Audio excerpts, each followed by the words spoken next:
was there. I did things I regret. You are not the same man. You are not the same man you were then. Rock Creek's air was a dry rasp in my lungs, tasting of dust and the bitter memory of burnt wood. For weeks, I'd been riding, every mile a dusty testament to a life I was trying to outrun. My name is Virgil Hayes, and for the better part of 2 decades, I'd been a ghost.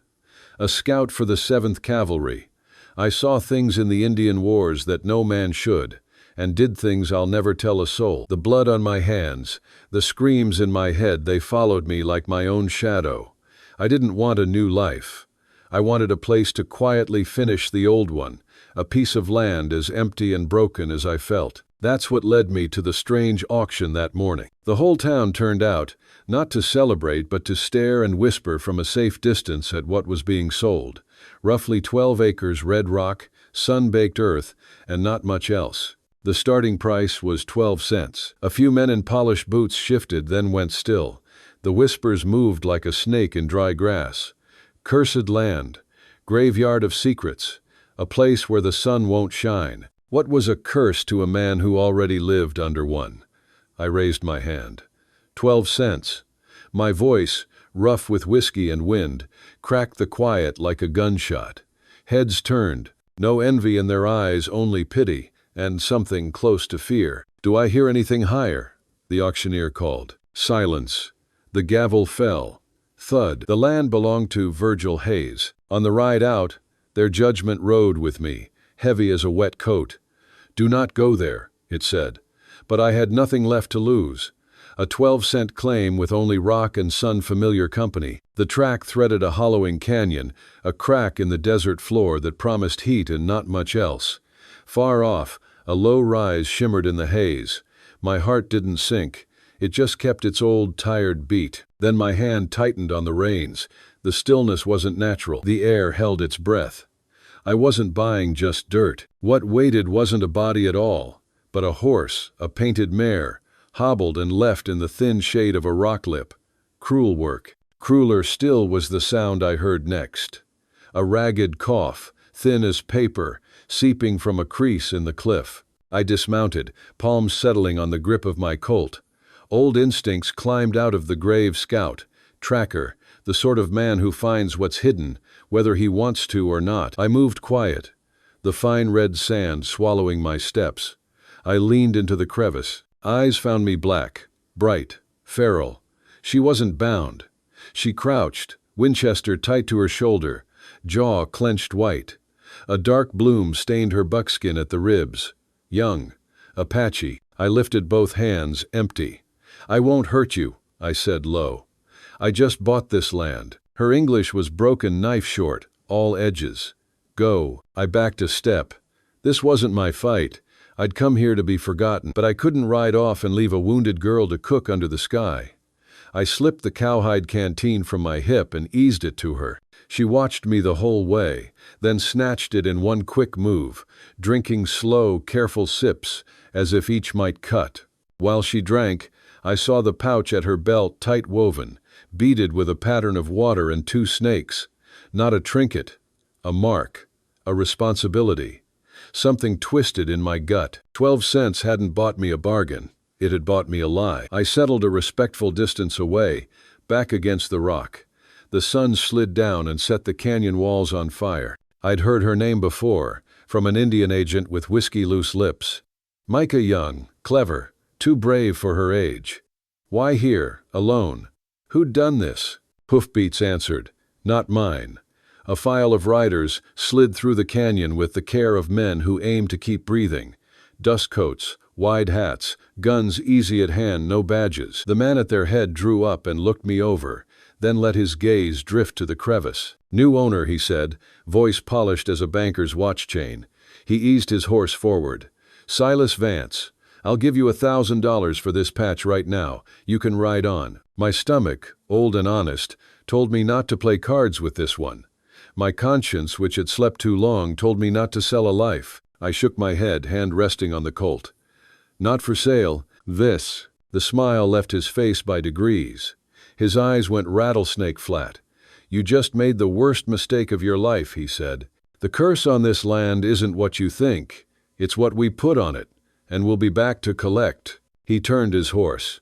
The column flowed after him and vanished in the bends, his words hanging in the hot air like wire. I waited until the dust laid down. Then I slid closer to the crevice. She still had the Winchester steady, but the barrel trembled from pain, not fear. She pointed to her beaded pouch and rasped one word: "Water." I refilled the canteen from my saddlebag and handed it over. She drank, never taking her eyes off me. No thanks, no softness, just a silent weighing. With a grimace, she untied the pouch and tipped it. A pinch of pale sand, a few smooth river stones. No map, no gold. Her voice scraped like cedar. "Not this. Spring. A beat. They want spring. Kill my people." The truth struck harder than any bullet. A spring somewhere under these rocks, a life vein in a place that kills anything careless. 12 cents had bought paper enough to make theft look tidy. Vance didn't want a railroad so much as he wanted the water to feed it and to starve everyone else. "They won't stop," she said. "They kill you, kill me. I could ride out. Leave the ghost of a girl to haunt someone else's sleep." I'd done it before, and the faces had followed me anyway. My old commander's voice, silk over steel, whispered from the past, "You can't win against progress, Hayes." But I knew what progress meant in a mouth like Vance's. A clean shirt for the man who turned the tap. I tore a strip from my shirt and wrapped her ribs. She watched every move, jaw set, suffering without sound. "We need to move," I said.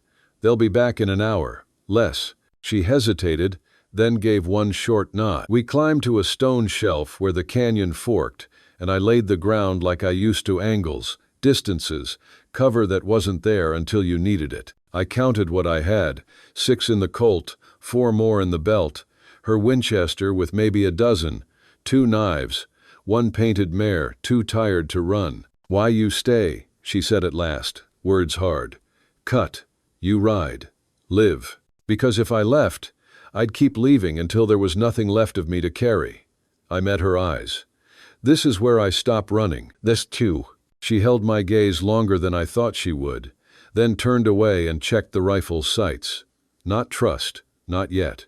But the hate had cooled a degree. The light bled out of the world.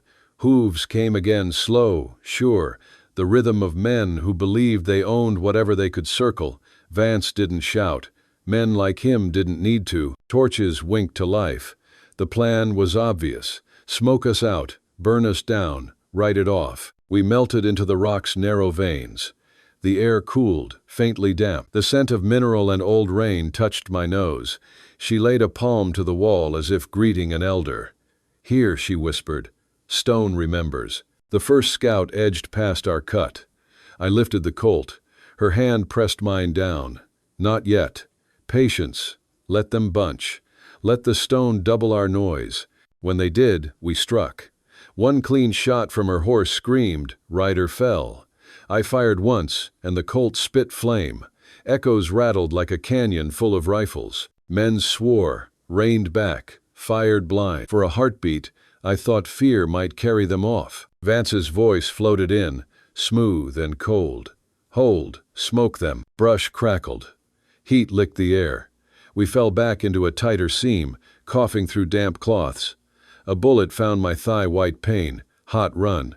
I crawled and left a dark smear on the rock. She dragged the Winchester to me and pushed it into my hands. Her fingers shook, not with fear, with fury. "Fight," she said. I chambered around and did. We bought breaths. No more. But breaths decide battles. And somewhere between the first gunshot and the last echo, I felt the scale tip not toward victory, not yet, but toward something I hadn't carried in years. Hope thin as a thread, strong as a promise. If you enjoy the story, hit that subscribe button right away. And if you don't, then just hit the like button anyway to keep more Wild West love stories coming. The moment Silas Vance and his men vanished into the shadows of the canyon, I knew I had stepped past the point of no return. The air, once heavy and still, shifted and carried with it the faint, metallic tang of powder, a warning, sharp and cold, like the taste of a storm rolling in from far-off plains. My old instincts, long buried, stirred from their grave. They whispered for me to leave, to turn the horse, abandon the girl, and let the land swallow her story without me. But the memory of her eyes, the wild fire there, raw and unbroken, kept me rooted to the stone. I had seen that same fire in the faces of old chiefs, men who refused to bow even as the rifles lined against them. And then there was my conscience, that old ghost I had carried longer than any saddle sore, murmuring in my ear, "Not again." I moved to the crevice. The girl Mika was still there, crouched low, Winchester braced, her body tense as a drawn bow. She did not flinch when I stepped closer, only narrowed her eyes and pressed the barrel tighter into her shoulder. I lifted my hand slowly. "They'll be back," I said. My voice rasped low, almost part of the dust itself. "You can't stay here." She didn't answer at first, only studied me as if weighing every bone and scar I carried. Finally she spoke, broken English, rough as chipped stone. "Not with them?" "No," I said. "I just bought this land, for 12 cents. Her gaze flickered. She lowered the rifle, though not much, then pointed to the pouch at her belt. Her lips shaped one word that seemed to cost her strength. "Water." I fetched the canteen from my saddlebag and passed it forward. She caught it without breaking eye contact. Each sip she took was slow, measured, but her eyes burned with the same sharp mistrust. When she finished, her hand trembled as she unfastened the pouch. Inside lay only a few smooth stones and a pinch of red sand. Her voice rasped again, thin as a dying ember. "Not treasure. Spring. They want water. They kill my people." The truth struck harder than a bullet. This land was not worthless. It was a lie sold cheap to cover something priceless, a spring, hidden deep in the desert's ribs. Water was life here, and men like Vance would bleed the earth dry to own it. I remembered a night in a saloon, whispers of a railroad baron buying land, bribing clerks, turning water into paper and paper into power. Vance wasn't after progress. He was after control. "They won't stop," she said. "They kill you, kill me." I nodded. She was right. I could leave right out and let the desert claim her, but I knew the ghosts would follow me, same as always. Or I could stay and make a stand. My old commander's words rose again. "You can't win against progress." But progress was only another name for greed. I looked at her, at the stubborn fire that refused to die, and made my choice. "We fight," I said. Her eyes widened a fraction, then softened into something almost like understanding. I tore a strip from my shirt and bound the wound in her side. She winced but didn't complain. Together we moved, her steps unsteady yet determined, the rifle hanging at her side. Above us, the canyon walls glowed like iron pulled from a forge, and every echo of hoofbeats felt like a warning drum. For the first time in years, I wasn't afraid. I was angry. We found a stone shelf where the canyon split in 2 directions. From there, I could see the narrow trail where Vance's riders would return. My mind fell back into old patterns, measuring distances in breaths, laying cover, counting cartridges like rosary beads. The difference was sharp as a knife. Once, I had fought for pay. Now I would fight for something heavier than gold, my battered soul, and the life of this girl who reminded me of every wrong I had carved into this desert. "Why you stay?" she asked suddenly, voice halting, sharp. "You can go, ride far." The question cut me open. Faces flickered, women clutching children in burning wickiups, a boy's scream that still woke me at night. "Because if I leave," I told her, voice low, "I'll never stop running.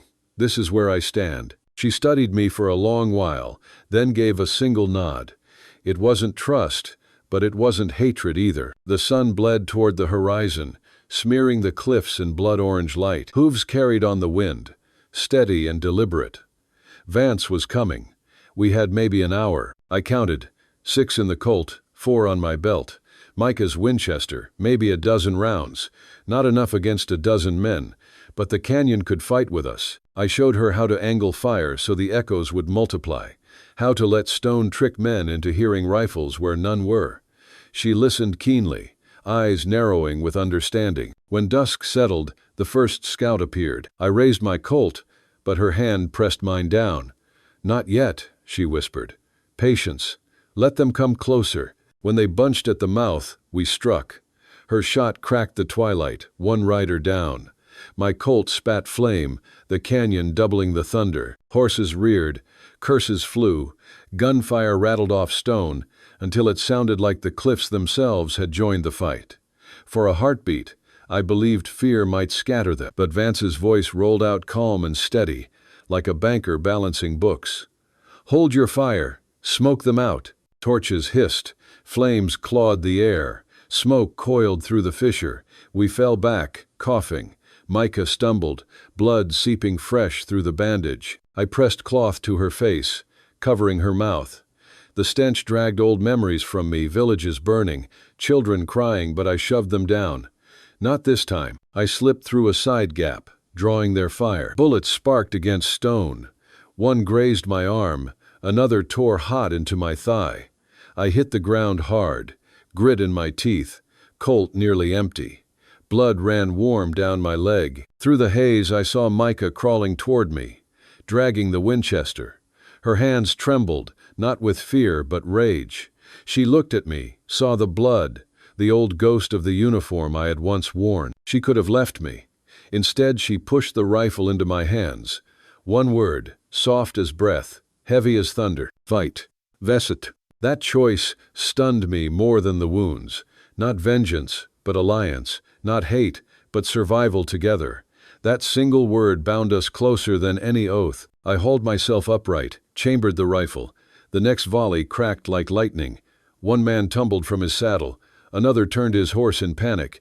Vance's voice grew sharper, his orders desperate. The tide shifted, if only for a breath. But breaths decide battle, and for the first time since I laid 12 cents on cursed ground, I felt something stir in me I had not known in years.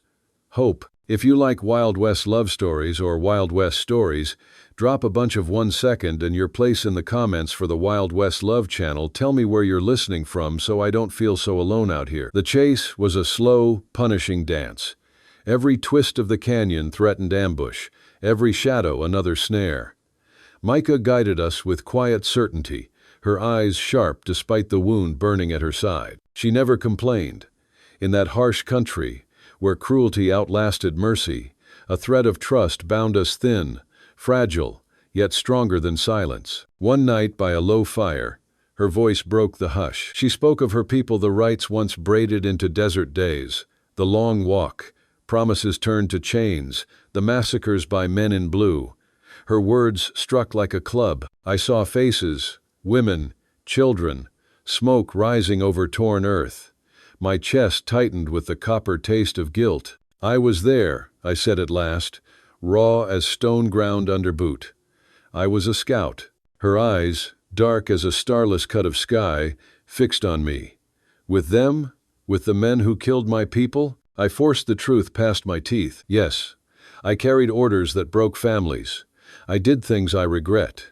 I told her how signatures in tents became death on horseback, how dawn carried ruin to villages that had never raised a rifle. She listened without flinching, and when I finished, she spoke steady as bedrock. "I have seen many men with blood on their hands. Few who face it. You are not the same man." Her fingers brushed mine, a gesture slight as breath. The glass-fine trust did not shatter. A small sound broke between us, the crackle of mesquite in the fire, the hush of desert wind in the sagebrush. It seemed the land itself was listening. At first light, the hunt pressed close again. Vance's men moved like wolves, tireless and patient. We rationed what little we had, 3 swallows each, the last for the horses. Heat pressed the canyon like iron straight from a forge. The animals stumbled, foam drying white at their jaws. My own lips split, salt stinging in the cracks. By mid-afternoon a cairn rose, no higher than a boot heel. To me, just fallen rock. To her, a message. She brushed aside dust to reveal a braid of yucca fiber. "My mother's mark," she murmured. "Old path." Pride and pain braided her words. A draw appeared to dead end, blocked by mesquite and catclaw. Then I saw what she saw, white mineral streaks down the wall. She pressed her palm to the stone, whispered, "Water breath." Moist air seeped through a seam. She listened, then nodded. "Tunnels. Vance watches mouths, not belly." "Tell me about him," I said. the taste of iron still in my mouth. As we moved, her voice kept rhythm with her steps. He came with papers, with men in coats, and soldiers who wore no uniforms in the dark. They said the spring belonged to government. They spoke of Iron Road, new future. My uncle said the spring is older than paper. That night riders came scarves on faces, one star flashing when papers came out. They fired on wiki-ups. My uncle fell. My cousin, no whiskers yet, fell. Vance watched from his horse. At a notch she stopped. He bought the deputy, the clerk, empty bellies and full ones. Your 12 cents meant to make us small. She tapped the beaded pouch on her belt. He needs clean paper. He needs us gone. Her words tore open an old wound. I saw Major Culver under lamplight, orders drafted by a lawyer in new boots, gold watch gleaming, murder written down like maintenance. I had called it army business. Now I saw Vance's coin behind every line. I was part of it, I confessed. I scouted their routes. Micah studied me like a hawk weighing wind. And now I stop it. She nodded once. Then we hurry. Evening dimmed the sky to dull tin. Light thinned until every edge could cut. Twice we lay flat as riders passed above, dust sifting down like dry tears. A stray shot cracked rock by my head. We crawled on until a seam opened, no wider than a man's ribs. Here, she whispered, my grandmother's path. We slid sideways through the slot, stone scraping packs. It widened to a chamber, roof smoke, dark, walls crusted with salt lace. Beneath, water whispered. We knelt, palms damp, really flooding us. We split 2 strips of jerky and 4 swallows. I gave her 3. For the first time in years, something eased against the weight in my chest, a hairline seam of light. She tried to return one, but I pushed her hand away. Keep it. I've been thirsty longer than you've been alive. Her quick smile warmed the cave more than fire. In that moment, for the first time in years, I felt something stir against the weight of my guilt. Not forgiveness, but a crack of light. The tunnel bent and bent again, refusing to be read. She guided by touch. Rough wall right, cool air left, white crust straight. Her fingers found a soot-black palm print. We hid here when soldiers came. My mother said the rock keeps its old counsel, mad. And so it kept our secret too, 2 exiles, guilty and scarred. After what felt an hour, we rose into a chamber with a faint draft. Another opening lay ahead. Careful, she said. This one looks out. We peered down into a pale arroyo. A line of riders crept along, torches glowing like beads on a rawhide string. 12, maybe more. Vance rode at the center, straight-backed, calm as a banker reading ledgers. His voice carried, fan out, rats always have a nest, smoke what you can't reach. Like. We pulled back. We can't run that way, I said. There is another path, she answered, though doubt touched her tone. Very old, very tight. If we go, we leave the horses. We've been leaving much all our lives, I said. Show me. The slot narrowed to shoulders, then ribs. Breath thundered. The ceiling grazed my back. Halfway through, dull thuds rolled the stone, Vance's men sealing mouths, piling brush. Smoke began to creep.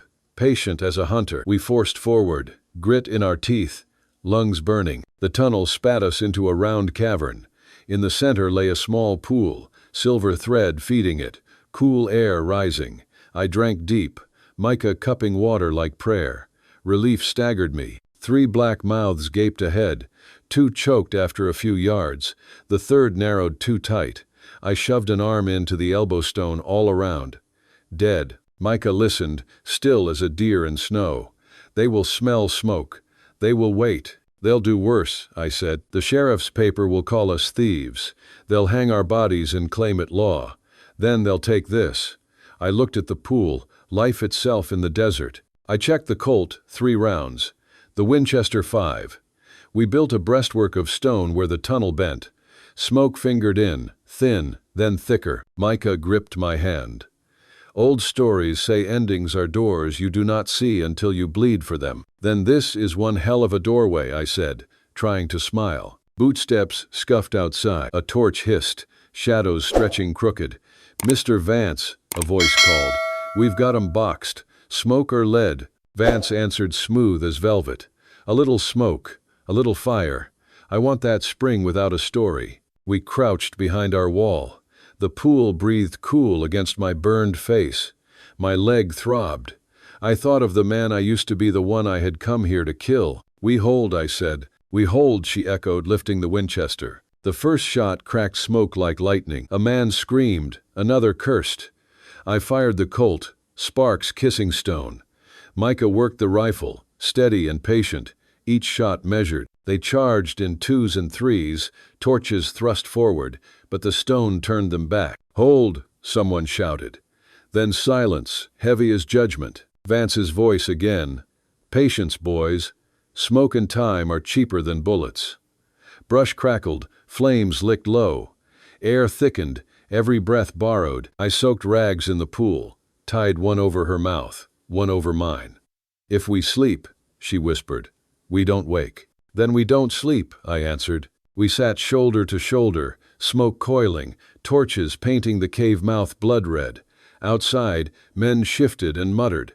Inside, the spring whispered, steady as prayer. And in that breathless dark, I knew. Some fights are not chosen to be won, they are chosen because a man cannot live with himself if he walks away. Hey there. Friend, take a moment and get yourself a full glass of water.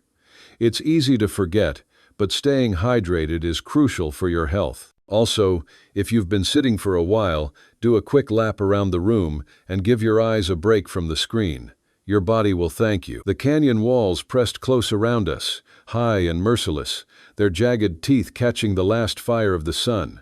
The air shimmered with heat, heavy as a furnace door left open too long. My breath rasped in my throat, and the sweat stung my eyes. We were cornered, a weary duo against a dozen armed men, and every grain of sand beneath our boots whispered the same truth. There was no way out. Silas Vance's voice rose from the mouth of the canyon, cruel and certain. "You can't escape, old man. The curse on this land is what we put on it, and we're here to collect."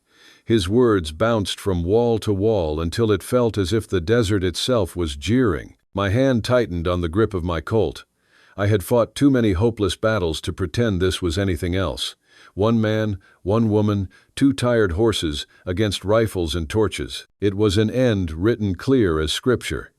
Yet when I turned to Micah, there was no fear in her eyes, only a sharp fire, cold and calculating. She raised her chin toward a narrow crack in the stone, a fissure so slight I would have ridden past it 100 times without a second thought. "My people," she whispered, her voice rough as gravel but steady.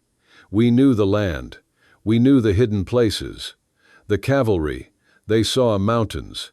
They did not see the path." In that moment, I understood the so-called curse on this land wasn't a ghost story told in saloons. It was a secret, guarded for generations, written not on paper but into stone itself. The 12-cent deed I carried was nothing but a decoy. The true treasure was not gold, not even the spring, but the knowledge of these hidden arteries, the lifelines of a people who had outlasted fire and steel. We tied the horses in a shaded crease, brushing the tracks away with a juniper bough. They would not live long without water, but leaving them loose would only betray us. Then I helped Micah through the fissure. The rocks scraped my shoulders, and for a moment the dark closed around us like a tomb. Inside, the air cooled. Dampness kissed my skin. The desert weight lifted from my shoulders, replaced by a silence so deep it throbbed in my ears. Each step echoed faintly, a ghost of sound swallowed by stone.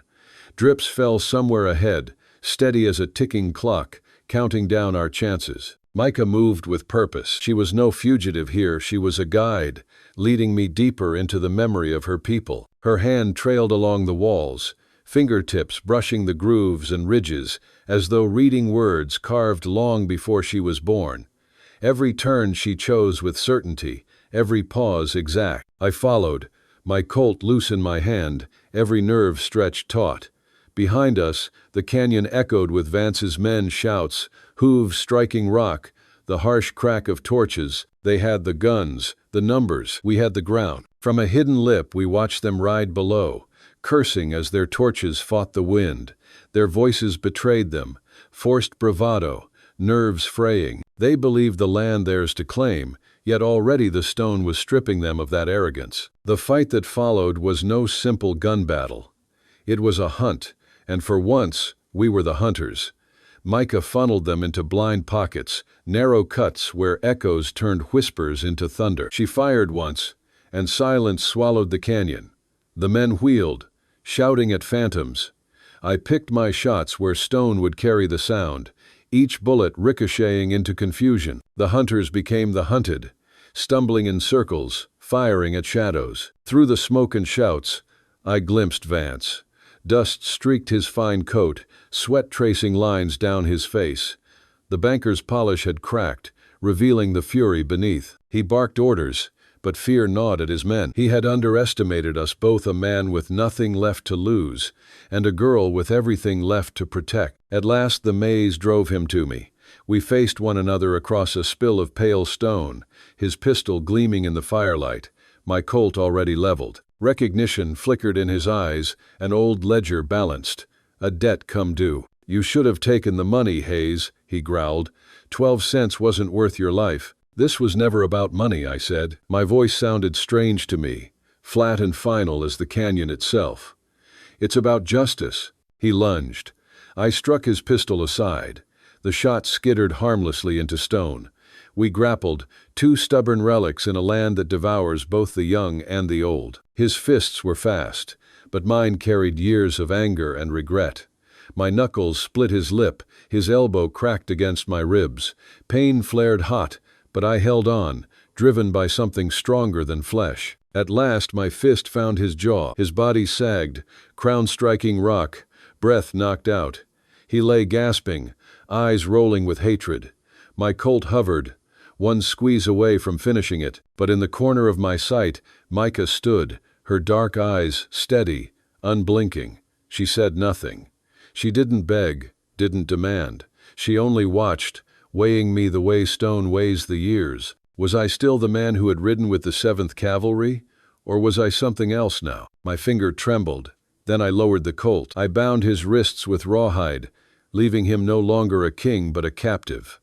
Mercy was not for his sake, it was the stitch my soul still needed. Even as I tied the knot, the faint thunder of hoofbeats rolled from the canyon mouth. More men, or perhaps only echoes. In this country, greed always brought company. We pressed deeper into the tunnels, dragging Vance with us. The ground sloped downward, the air cooler, tinged with the metallic scent of minerals. Veins of quartz glimmered like drowned stars in the torchlight. My boots slipped on damp stone, shoulders scraping narrow walls. It felt as if the earth itself were alive, humming with memories too old to name. Micah moved like one guided by something more than sight. Every turn was decisive, every pause filled with purpose. I realized then she had been leading me not merely away from danger, but toward a place her people had long prepared. We reached a wide chamber, its roof arching high, the walls etched with strange patterns of salt and soot. Micah laid her palm against the stone, her eyes fierce. "This is not only refuge," she said. "It is trap. My people built this maze to outlast cavalry. Men in blue came once. They vanished into stone. Now Vance's men will follow same road." The truth struck me like thunder. The 12-cent deed had never been chance, it was bait. The land had been a lure, meant to draw out the greedy, to break them where the earth itself fought back. "You used me," I said, though the words carried no heat, only awe. She shook her head. "I gave you choice. You stayed." And I had. For the first time in decades, I did not feel tricked or trapped. I felt entrusted. We made ready. I laid out the last cartridges, 3 for the Colt, 5 for the Winchester. Micah crouched, drawing marks in the dust, showing me where echoes would multiply, where shadow would swallow us whole. "Here," she said, tapping a hollow. "You fire once. They think many rifles. They scatter." Her plan was cruel, simple, perfect. The stone itself would become our army. When Vance's men entered, the maze spat them forward like cattle through a chute. Their torches threw ragged shadows that writhed against the walls. Voices, meant to be steady, cracked like old timber. Micah slipped through fissures, her rifle cracking once before, vanishing into silence. A cry followed, tripled by echoes, until the men swore a dozen rifles hemmed them in. I fired where she signaled, letting bullets bounce, turning confusion into terror. The canyon betrayed them, multiplying fear until they stumbled into each other's fire. One by one, they fell. A rider blundered into a blind pocket. Micah's shot ended him there. Another, wild-eyed, broke across my sights. My Colt bucked, and he crumpled. The air grew thick with smoke, the stink of powder, the bitter tang of fear. At last, only a handful remained, and among them, Silas Vance, bound but not broken. He spat blood, eyes burning with venom. "Hayes, you'll drown in this rock. Nobody walks away." I looked at him, then at Micah, her face smeared with soot and sweat, her shoulders squared. "Maybe not," I said, "but we'll die standing, love." And as the torches guttered, as the echoes of our gunfire died into silence, I felt something stir deep inside me, not triumph, not peace, but a thread of hope, thin as wire, strong as steel. For the first time since I laid 12 cents on cursed ground, I was not only running from ghosts, I was standing. If you're watching on television, don't hesitate, grab your phone and hit subscribe to my channel so you'll never miss out on our amazing characters. We rode slow into Red Rock Creek, Vance and his men chained behind us. The canyon that had nearly buried us trailed like a banner of survival at our backs. Windows lifted, doors cracked. Whispers ran ahead of our horses like dust devils. Mothers pulled children close. For the first time, silence in that town felt like respect. We presented our case to the sheriff, a grizzled man who'd taken the badge only after the last was run out for taking Vance's money. He had chased rumors he couldn't prove. Now ledgers and shackled men did the speaking for him. His eyes were rheumy but sharp, the kind that had measured truth and lies for decades. He looked at Vance, at the defeated faces of his men, and then at Micah, her back straight, her wounds still raw, her eyes steady as bedrock. I laid out the evidence: the stolen water, the bribed officials, the false deeds. The sheriff did not interrupt, only listened. When I finished, I caught something in his expression, a flicker that told me he had been waiting for this day, perhaps longer than I knew. Vance, the man who believed money and fear could buy him anything, was a broken figure.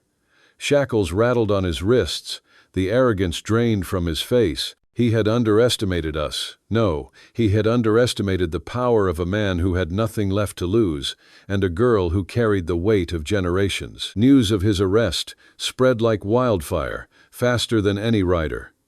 Those who had taken his coin went into hiding, and the empire of lies he had built crumbled overnight. For the first time, the true owners of the land, the Apache, stood vindicated. The people of Red Rock Creek, who once looked at me with pity, now looked at me with something else. Not envy, not suspicion, but quiet respect. They saw not a fool who wasted 12 cents, but a man who had found his honor again. They saw not a ghost, but someone who had chosen to stand and fight. And they saw Micah, not a hunted girl skulking in shadows, but a warrior who had protected her people and, in doing so, saved the town as well. But respect does not always bring belonging. We had done what we came to do, and there was nothing left for us to linger over. I knew the fight for justice was not finished. It never truly is in the desert. This was only the closing of one chapter, the beginning of another. The ride out of Red Rock Creek was quieter than our arrival. The same townsfolk who had once whispered about curses now stood on porches, tipping their hats, bowing heads, offering bread or water. It wasn't charity, it was reverence. They had seen Vance paraded in chains, his pride stripped bare, and for a moment they believed the desert could return something instead of always taking. Micah rode beside me, her posture tall though her side still throbbed from the wound. There was dignity in her, the kind a chief carries, the kind that made even the hard-bitten men of Red Rock Creek lower their eyes. She was no longer the hunted girl. She was a symbol, for her people, for mine. For anyone who had ever been told that greed was stronger than truth. That night we camped on a ridge above town. The canyon stretched below like an open book, every line of stone a story written long before us. The stars burned hard and sharp, the way only desert stars can. I spoke of things I had